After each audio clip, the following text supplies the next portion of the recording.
how peaceful life is until God tells you to do something. And the moment that you even flinch to try to obey what God said, you suddenly find yourself in the middle of a spiritual storm. It's like, God, I'm just trying to do what you told me to do, which is exactly why storms happen.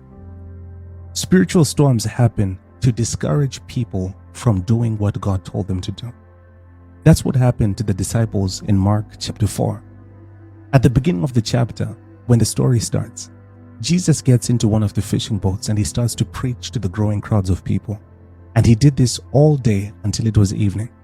And the whole time, nothing in the passage suggests that the weather was going to get bad until verse number 35, when Jesus said to his disciples, "Let us go across to the other side." So in obedience, the disciples left the crowd and they went into the boat with Jesus. And almost instantly, Mark 4 verse 37 says, a great windstorm arose and the waves were breaking into the boat and filling it with water. When Jesus was by himself in the same boat, everything was calm. But from the moment that his disciples got into the boat to go with him to the other side, everything became turbulent and the disciples started to panic. So what provoked the storm to happen wasn't just that Jesus was in the boat.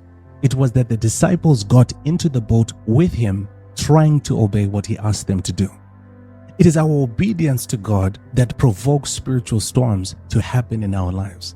And they happen to discourage us from pursuing what God told us to do and to make us doubt what he said.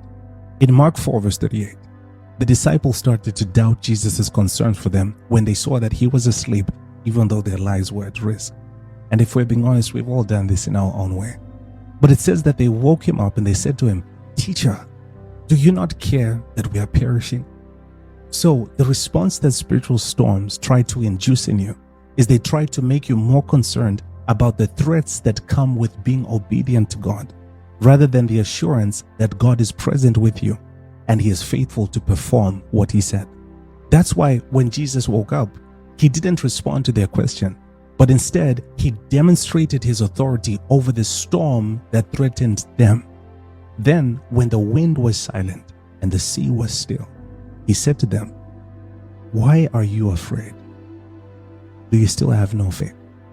And if I could pencil in 2 words at the end of this question, I would add, in God. Why are you so afraid of the storms that you are experiencing? Do you still have no faith in God?